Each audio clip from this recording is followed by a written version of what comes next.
Jag heter Linda Hörnfeldt och du lyssnar på We Are Influencers, podcasten om och med profilerna du känner till eller borde känna till i sociala medier.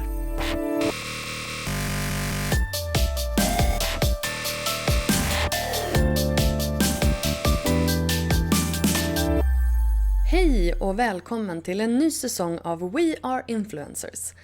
Under våren så kommer vi att bjuda på 10 avsnitt som sänds varannan vecka hela vägen fram till midsommar. I de här avsnitten så kommer du att få avnjuta intervjuer med ett gäng inspirerande influencers, både svenska och utländska, som har gjort business på sina sociala medier. Allt är som vanligt med andra ord och jag är så glad att du hänger med en säsong till.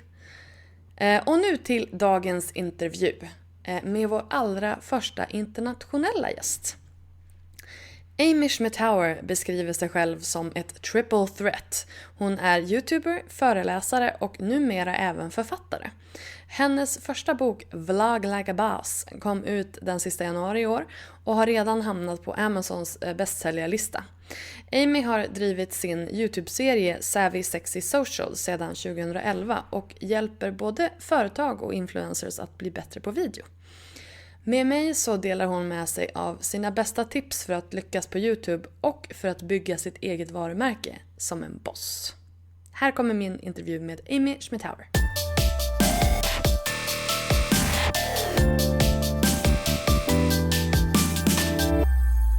Welcome to the We Are Influencers podcast, Schmittauer.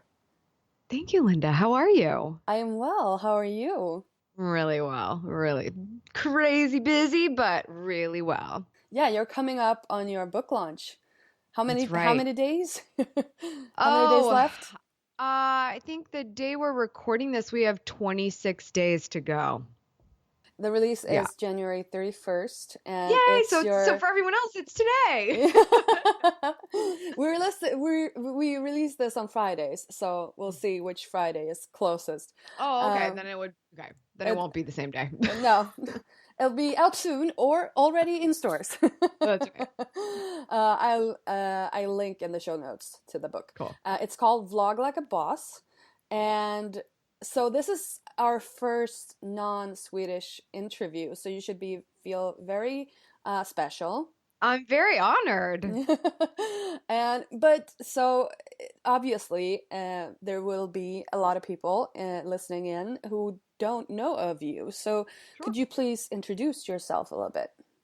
Sure. So I basically call myself a new media triple threat. I'm a YouTuber, I'm a speaker, and now I'm an author. So basically what I do is I help people with their brand as it pertains to incorporating video to get their message out.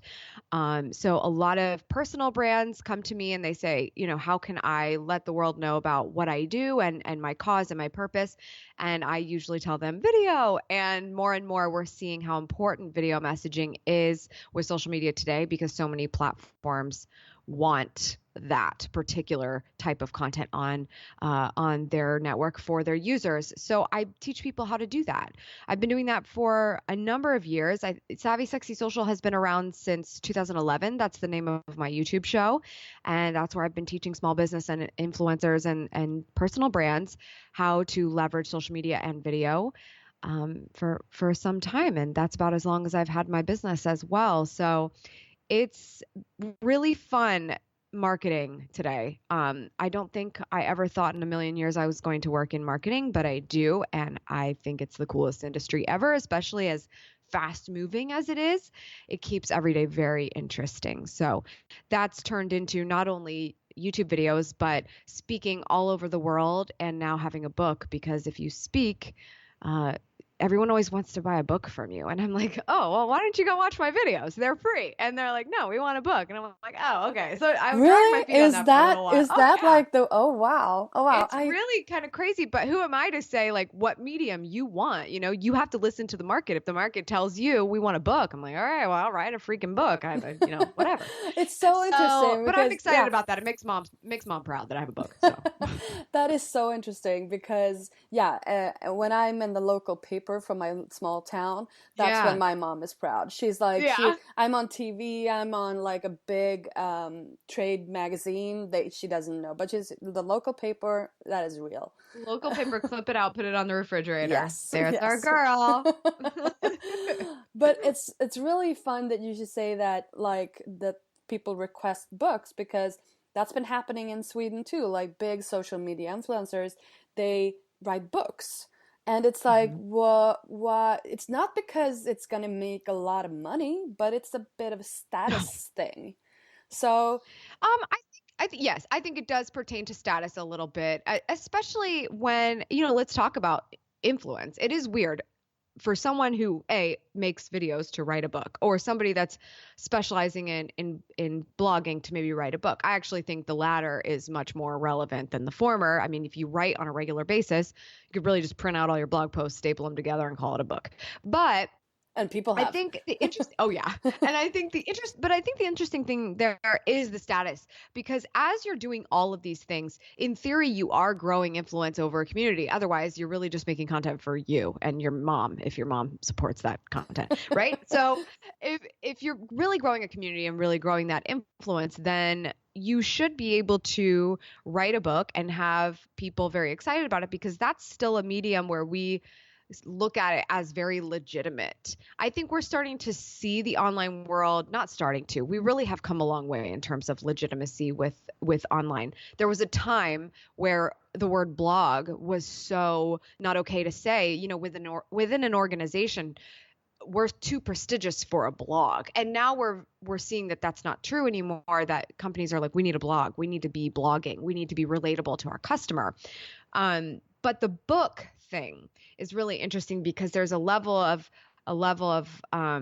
excitement still there, and legitimacy, like I said. And so I think people strive for that. And when you have an audience who wants to lift you higher and get excited every time you launch something, or you kind of compile something that makes their lives easier, then you should be able to get a bestseller status or something like that. So there is a little bit of status that goes into it. And I'm not counting on any of that, to be completely honest with you. It's definitely not about sales for me, because like I said, I've been dragging my feet on writing a book, but I've made 100 things since I thought about it for the first time. And to be a best-selling author is really difficult. And I think the best authors in the world deserve that title.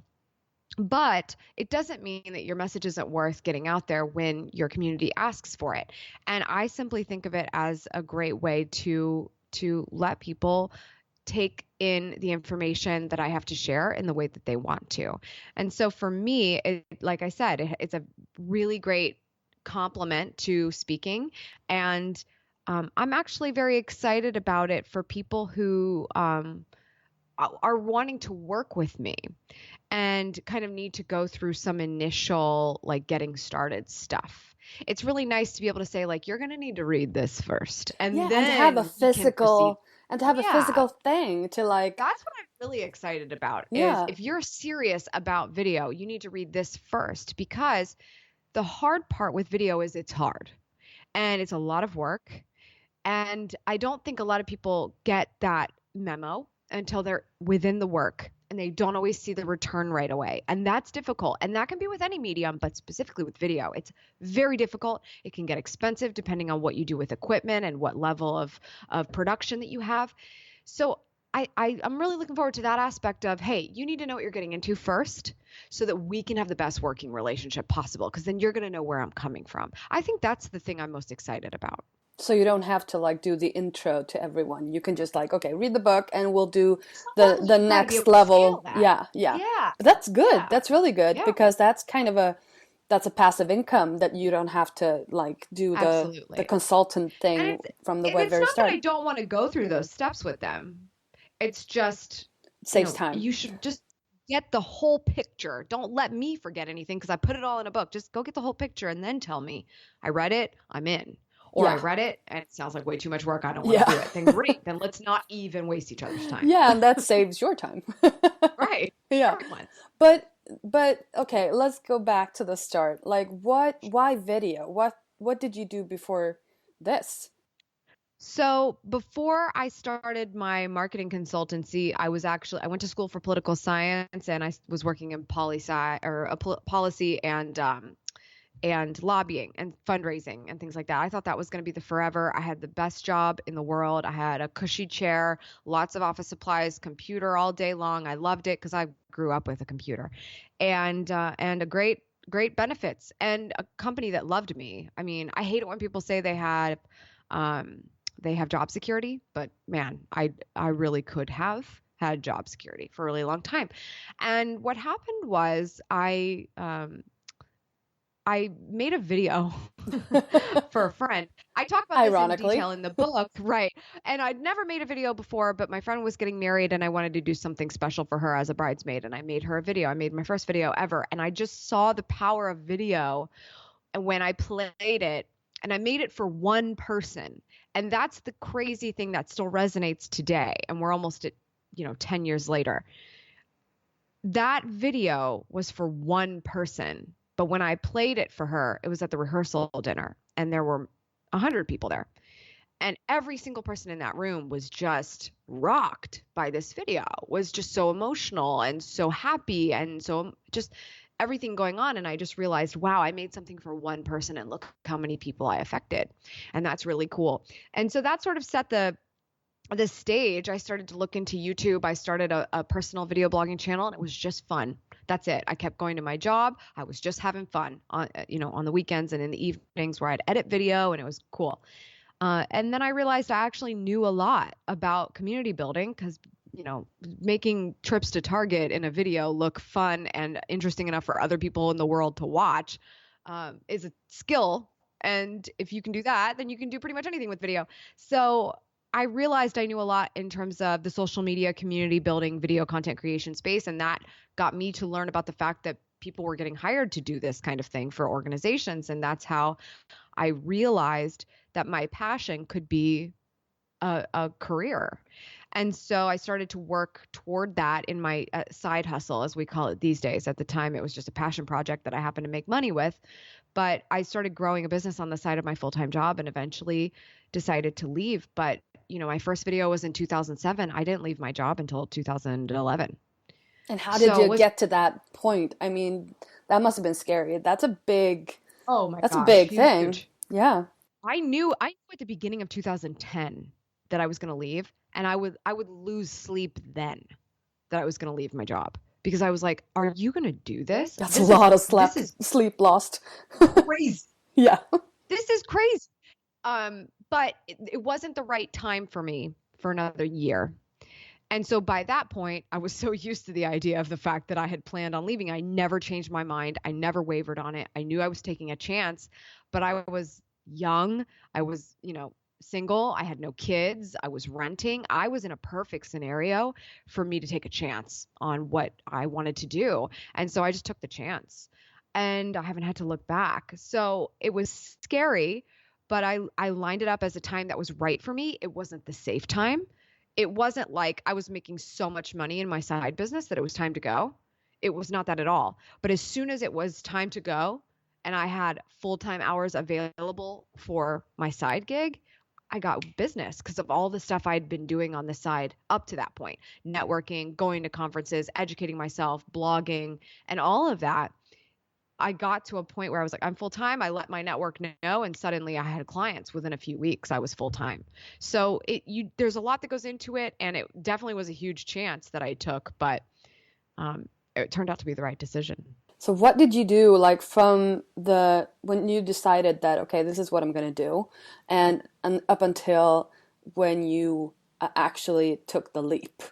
Like you said So going to conferences and all of that. How yeah. was that plan for you? So essentially what that looked like, which was about a year and a half, as soon as I realized this was something that could be a career, I knew I needed to get real work. I didn't go to school for marketing, not that they even taught these kind of classes in college at that point in time, but I knew I needed to prove concept, right?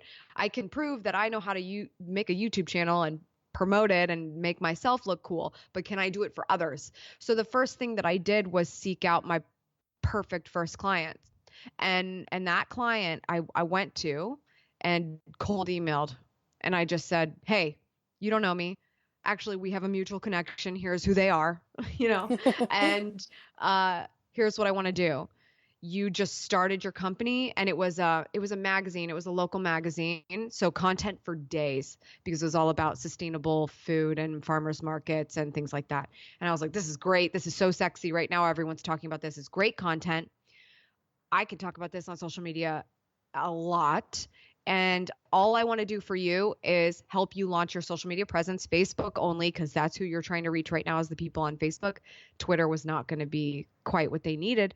I just said, let me do this for you. I have zero experience. I didn't go to school for it, but I have done a little bit of this work. I'm super passionate about it, and I will work for free. And they said yes. And that was my first client. And then when it came time that I knew I needed to continue to educate myself and network, I took my vacation time and I saved up some money.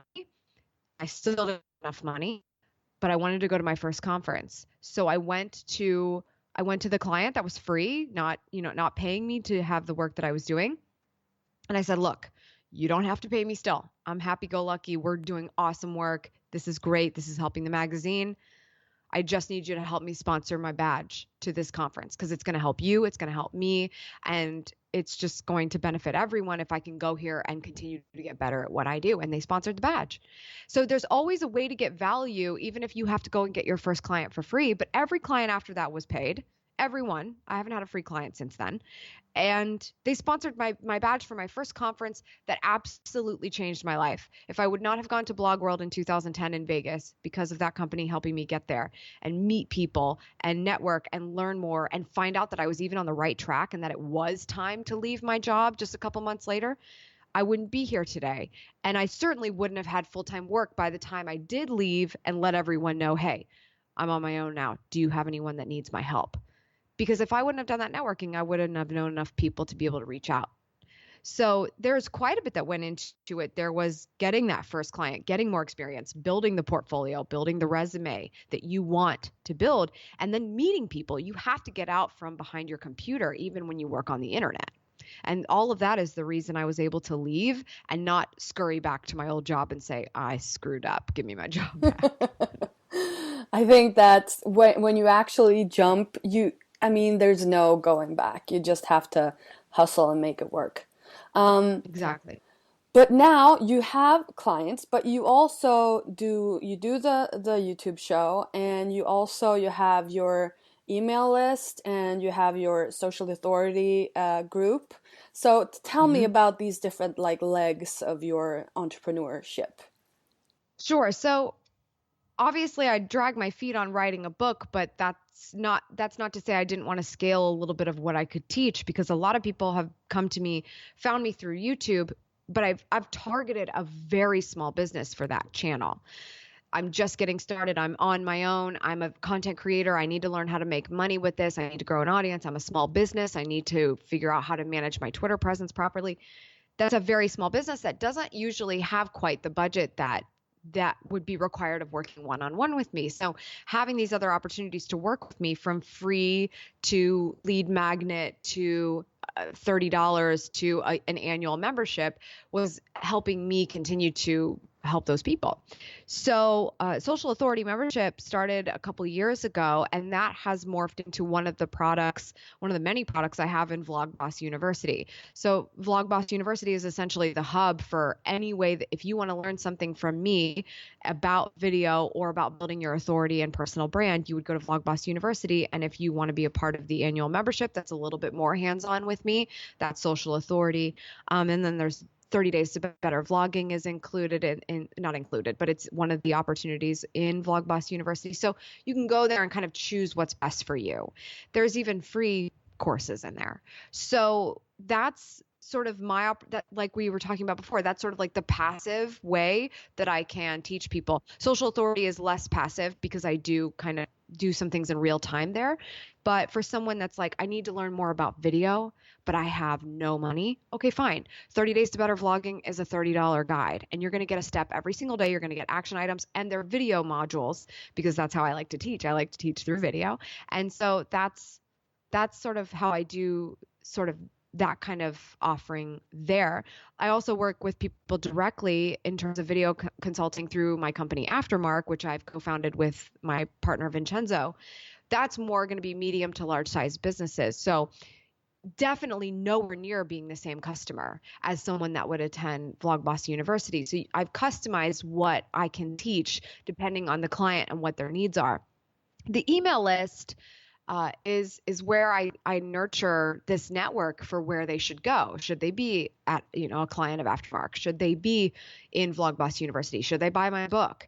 And the email list is so important. I truly don't believe that you have a reliable, sustainable amount of influence if you don't have your own list of people. If you are relying on YouTube to be your hub for reaching your audience, what's going to happen if it goes away someday? What's going to happen if I piss YouTube off tomorrow? They could take my whole channel down. What would I do? Nothing. I can't do anything about that. I can fight for it, but it's not mine. I don't own it. So when you look at YouTube, Twitter, Instagram, Facebook, those are probably the major social networks in terms of my brand where I sit. Those are rented space. I will use those because there are cocktail parties that I was invited to, but I got to get people to my party, and that's on my website and my email list so that I can potentially get you to, the cool club, which is Vlogboss University or working with my company. This is all a funnel. As unsexy as it sounds to call it a funnel, it's a funnel, because if you don't properly recognize where a network belongs and what kind of ownership you actually have in it, then you're just simply going into all of these things a little bit naive and probably are not managing it properly. And so that's why I challenge everybody to think, where is everything in the funnel? Because it's also going to help you figure out what to share there. On YouTube, I'm going to focus on getting you to get into my email list or go to my website or become more committed to me in another way. Because if I lose YouTube someday, or if I lose out on that at some point, I hope that we won't forget that each other exists. So let's stay in touch. But I need to be able to grow my business if these networks go away. I think that is so interesting because I've been talking about that exact same thing, that your blog has to be because email lists in Sweden maybe among small businesses, but not among like social media influencers, hasn't been a big thing. It's just like starting to get there because people are so sick of newsletters, and a newsletter and a mailing list are not necessarily the same thing, but people think that they are still. So, but people are kind of getting into it, but I've been saying that you have to have like your blog or your website as your primary spot because, as you say, all of the social medias are rented. They are not owned as people wrongfully say. Sometimes when you discuss social media strategies, is that, well, Facebook and your own Instagram, they're owned channels, but they're not. They're just rented. Yeah. So I think that is like right down my alley. Yeah, good. We align on that. Yeah. Perfect. It's really, really good. I feel like I understand why you're a speaker, because you're really engaging. And I feel like I'm just sitting here looking at you and I'm like, oh, right, I'm supposed to ask this question because you're just like going at it. I know. Cause yeah, I don't have any problem talking. No, and I love that. It's just that I'm like, oh, right, I'm supposed to get in on this. And what's an interesting point about that is, let me tell you how terrible I was in speech class in high school. Okay, it was real bad. But what's interesting is, when you learn to talk to a camera like it's a person and there's not actually a person sitting there, which is literally the key to success with video. If you do nothing else, just talk to the camera like it's a real person. That is genuinely how video works, period. But that ability and practice and video after video after video and archives building gave me the ability to just talk a little bit more easily. And as an introvert, which I am, and that tends to shock people, so I'm not trying to add shock factor here, but I needed that skill. And so that helped me become a little bit not extroverted, but on when it's time to be on, because you can't just go into social media and then decide you're antisocial. That's not fair. In real life, it's not the right place. Very similar to how you are on the internet. It's okay. But that's that's something that happened. So that helped me. But what I didn't realize was how much it was going to help me as a presenter. And so that's where speaking came from. Somebody took a chance on me that I made good videos, so I'll probably be great speaking on a stage. What? That's crazy. I sit in a bedroom and I talk to a camera, and you think I'm going to get on stage and talk to 1,000 people and that's going to be the same thing? No way. But for some reason, it panned out. Now that takes practice and I love it. preparing. It kind of worked. It ended up working out. Did I anticipate that? No. I am so grateful for it. I think I am as grateful for what video taught me to become a speaker that as I am for video, period. Because what a skill set. Like, how many people in the world say they love to speak? It's like, I do. yeah, but we are in a very small subset. We're special. Because most people think speaking is worse than death. Like, they are scared, so scared of it. So I'm really grateful for that. But I wonder if there's anyone listening who has thought about public speaking. Video is a great way to start a practice without actually having to go rent a stage and get some people. And I told people, like my members, I've told them that if you don't want to go like directly to YouTube, because, you know, like setting up a camera and doing the lighting and doing, you know, it's Sure. it kind of sets you up for being nervous. So I Right. say, like, start with Snapchat or start Absolutely. with Instagram stories, and like that's a way to like in short sequences kind of Mhm. get used to it. So that's a way to I'm get so into it. glad you said that. I'm so glad you said that, because take it a step further. The lights, the camera, the tripod, the perfection, the things, it sets you up for nervousness. But that's also why I tell people not to go buy that stuff if they're thinking about getting started. They haven't started. Because you will not only go buy that stuff, then you'll set it up and then you're going to get nervous. And it does happen, even if you think it's not going to happen to you. I still get a little nervous sometimes if I'm in front of a camera. It just sort of depends on how I'm feeling about it. But you don't want that to happen to you. And Snapchat is a great example because it's literally taken what a well-done YouTube video was. You know, in the early days, jump cutting was the winning way for YouTube, and it's still very much used by me and many people today Yeah. because it makes you change your perspective Yeah. very quickly. And it feels Snapchat tempo. is exactly. Snapchat does the same thing. They're just giving the average user the ability to do it with a button on their phone. So you're literally just like the same as a YouTuber when you're on a Snapchat story, because there's only so far you can go with one clip. And that's good because it keeps you from rambling and it keeps you more interesting.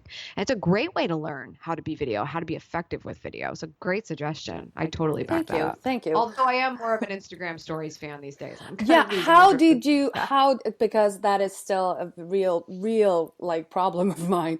I don't know how to Yeah. pick. I don't know how to pick.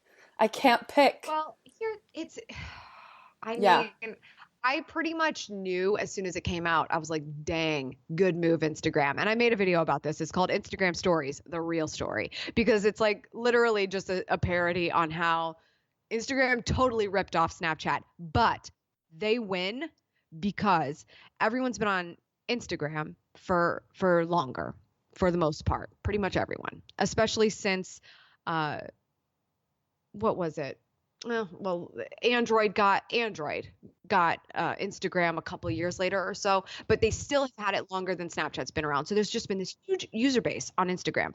They started to die off a little bit because they let you upload 1-minute videos as an Instagram post. Who is watching 1-minute videos on Instagram? No one. We're scrolling and double tapping. If they're puppies, if there are puppies, I might Maybe. stick around. Maybe Yeah. with like a hyperlapse of a puppy. Yeah. Like, I still don't have a whole lot of time.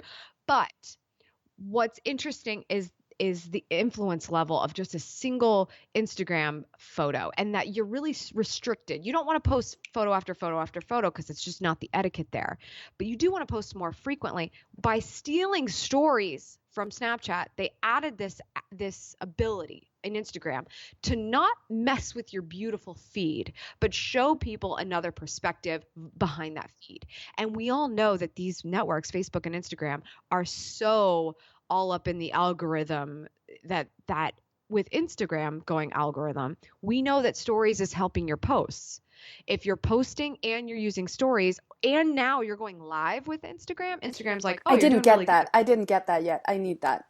Oh, I don't have live, but wait, yes, I do. Wait, yes, I think I do. Okay. Oh, wait, maybe that's not, is not in Sweden yet. Maybe that's No. not it. Oh, I forgot. I'm saving my Instagram live for a very special reason. So that's why I haven't done it yet. I forgot I actually do have it. Oh, But wow. regardless, you now have all those. That's three different features: live, Instagram stories, although live is in Instagram stories, and posts. So the more you use those and the better your engagement gets with each of those, the more Instagram's going to help all of those assets be seen more because it's all algorithm based. So with all that being said, what do I need Snapchat for? I mean, The here's the thing, like, faces, the yeah, filters. I miss Snapchat because I think that there was some interesting things happening over there, but I didn't like to have messages turned on for a lot of the time because I was getting so much spam. So the inbox is starting to get a little bit spammy. I don't know. It's frustrating because if I can do something on Instagram that is going to help me catapult another asset I already have, Instagram posts, then why am I going to spread myself thin? And I think that's the biggest mistake people make is I need to be on each and every single network. No, you don't. You being mediocre across all platforms is the last thing anyone needs. But if you can pick one or two or maybe three and crush them, then you're going to be much better off. And if your audience is on both Instagram and Snapchat, okay, fine. If they are, then maybe you need both of those, but then let's get rid of Facebook or let's get rid of Twitter or let's get rid of something else that you are not as good at. But for me, Instagram and Twitter and YouTube are the big three, and Facebook's in there and very important. But those are my top three, and Snapchat just falls to the wayside again because engagement continues to go down every time they change the rollout. Anyway, I could ramble about this forever, but you have to decide where your audience is and then choose. And then you have to choose to be awesome at it. You're not just choosing to be there. It's so different when you go from I'm going to crush this to oh we better start a Snapchat. But Like I feel like I personally at least have kind of a different brand on Instagram than I do on Snapchat. On Snapchat, I've been a lot more open, a lot more like no makeup, nothing. And while my Instagram feed is not like the hyper perfect feed, it mhm, is not mhm. as personal as the stories get. So I feel like I'm mixing my brands a little bit. Sure, You know what sure. I mean? Well, you're not mixing your brand, you're mixing sort of the story of that network, right? Like there's a different this is what I try to tell people. We talked about, I'm attending the cocktail party that is social media, right? But every different social media platform is a different kind of party. So Snapchat is more of like crazy town to me. So that's more like a rave versus Instagram, which is a little bit more like focused and beautiful and fashion week for me. Where Facebook is a family reunion, Twitter might be a networking event. So you can see how if you look at these things as different places, different ways of attending a situation, then you're going to have a different way of telling your story in each of those places. So if a very important way of telling your story on Snapchat is in your arsenal as well as the way you tell your story on Instagram, then those are top two for you or two important ones for you. And then you consider, okay, well, how am I telling my story on Facebook or Instagram or YouTube or I'm sorry, Twitter or whatever it is? Which of these are my most important and why are they different? Because if any of them are the same, then that's how you know you're duplicating and you're in trouble and you're going to be mediocre. But like you said, if you actually need Instagram and Snapchat to be different because they serve different purposes, then that's great. At least you've made that differentiation. A lot of people have not. I haven't. I have a hard time. Although the major difference, in my opinion, between Instagram and Snapchat is that people will listen to you on Snapchat. People on Instagram they're in the scroll and double tap mindset. So Instagram stories still needs to be visually compelling versus going on and ranting They clip after clip need after. the filters. They need the filters. Sure. Yeah. Sure. Because I Sure. saw that they did that on Facebook now with the My Day thing. They started with the filters. And I'm like, Right. okay, there's another one. Yeah. I mean, it's Everyone's too pushing the much. filters on it. I know. You got to make a decision. That's it. There's always going to be more you can do. Or you could do more in a place that could be better and be an amazing representation of you. Yeah. Okay, you got to decide. I gotta decide. Okay, I gotta make You a got to decision. decide. That's it. That's it. I'm giving you permission to make the decision. Thank you, thank you. You might have to check back on that. Uh, Okay. no, but I love that, and I think this is. I mean, in Sweden, we are kind of a little bit like, oh, I shouldn't take up that much space. I shouldn't be. We call it jantelagen. It's like the law of not standing out and not thinking that you're anything special. Everyone, it's kind of a socialistic mindset, I think, that everyone is worth just as much, and no one should be like trying to climb any higher than anyone else. Mm, Whilst in the States, the American dream is anyone can do anything, and you are encouraged to do that. right. And and even though you are like a one person company with one of your companies, you call yourself Vlog Boss University, and I love that because it is so it's like it is really bossy. Mm-hmm. And I mean, was that something for you? It's like, yeah, of course it's going to be a university, and of course it's going to be bossy, Mm. and of course it's going to be. I mean, how do you? Because I wrote in my like questionnaire, I wrote fake it till you make it, and I'm like, how do you get to that point when you're like, oh, I'm gonna own this.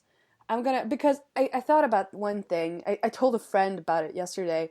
The podcast brief you sent me or your assistant sent me, and it was like, this is the coolest thing ever.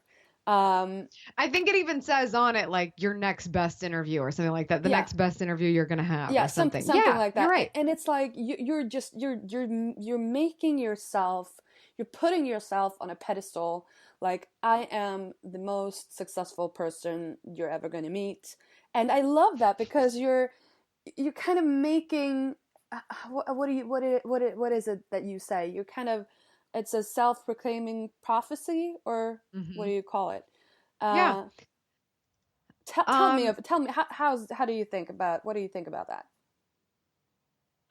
this is a really good question because um Thank you. I'm not the type that's like, I am amazing, please all bow down to me. I think there are things I'm But very that's your confident brand. about. But that's your brand. Sure, but here's the thing, and this is true for anyone. It doesn't matter if you're from Sweden or the United States or what the beliefs are. Zero people are going to care as much about you as you will care about you. And so if you decide that you're less than because everyone else believes that you should be doing that, then that's a self-fulfilling prophecy.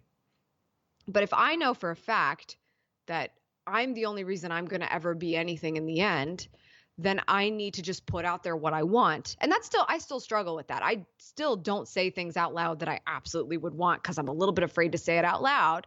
But what was interesting is I believe in the vlog like a boss mentality, because a lot of people can ask me like, well, you're not the best person on YouTube. Absolutely not. I'm not the best person on YouTube. I'm not the best person that makes video, but I still vlog like a boss because I own it. This is how I do it. I'm going to own it. I'm going to do it. I'm not going to be timid about how I make video because clearly it's working. So I think you need to look at what's working and say, well, this is good. You know what? I'm kind of good at this. Allow yourself to have that. No one else is going to root for you as much as you will root for yourself. So if you don't root for yourself, what in the world is going to happen for you? I think that's pretty much where I am in how I present myself. I'm the only one that's going to sell myself the best, so I might as well do it. I might as well do the best job I can at selling myself. Otherwise, no one's going to buy. So I have to. I have to be my number one fan. I have to put myself out there as somebody that's very confident in what I do because it's true. I'm confident about what I'm doing. I'm very confident in the content I put out, in the information that's in my head, in how I can help people, in the way that I'm talking to you right now. I'm very confident about that. And I don't think anybody should be ashamed of being confident. I think we have to look at things like what we want people to feel when they interact with us. And I still struggle with that because I want someone to feel good when they interact with me. And that's not always the case. But I also don't want to go too close to that, because if everyone likes me, then I'm not going to stand out enough. It's going to be super vanilla. And that's where I think a lot of people are probably at that are listening to this. It's a vanilla issue.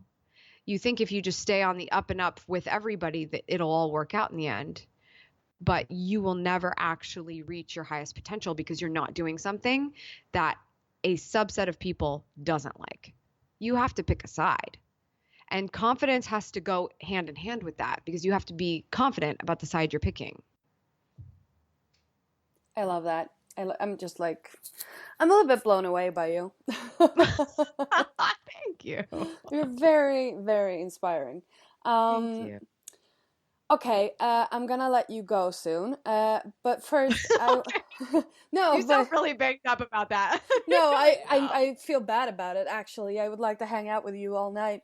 But first, I would like to ask you, like, your 3 top tips or suggestions or ways to become you, or your level of success. Okay. Here's first and foremost, it's not just about making video, it's about what your message is and how important it is. There's no way that I was comfortable with a camera when I started making my first video. Absolutely not. Or my second, third, fourth, fifth video. I wasn't comfortable. But my message was important enough to me that I get it out there. And that I say it in a way that people actually cared about it too, because otherwise it's just content for you if you're just making something that makes you happy. So that's first and foremost. If your message isn't important enough, then no medium is going to care, much less video. The second thing is something I said earlier. If you choose video blogging, if you choose vlogging for your opportunity to get that message out, then look at the lens like it's a person. Because until you do that, it will not be a good video. It doesn't matter if every other thing is wrong with it. It's not as high quality. It's not very good lighting. It's not, the most dreamy background. If you talk to a camera like it's a device, like it's a dead thing, and you feel silly talking to this object, it's going to come off that way. But if you talk to a camera like it is the vehicle for your message, it's a completely different impact. So look at the lens like it's a person. And I think the third best thing is just be confident, because we've talked about it so much. And when I say that this time, I just want you to think you can decide to film that video and then review it and then say, oh, that was a good practice, but I think I'll delete it. You could do that, or you could publish it, because you are never going to achieve talent until you practice over and over and over and over and over again. And that includes pressing publish. And that includes having archives of videos and some old posts and things that have happened. That's where you are in that moment. Be confident in that. Be confident that you're going to be 10 times better 10 videos from now, or be confident that you're going to be in a completely different place a year from now. You don't need to be ashamed of your first content, because it's not going to be as good as the stuff. It's going to be the worst compared to what you do in the future, but you won't get to the future unless you're confident enough to press publish on what you've done right now. Do what you can with what you have where you are. Theodore Roosevelt, best quote of all time. Thank you, Amy, so much for joining me today, and good luck with the book. Thank you, Linda.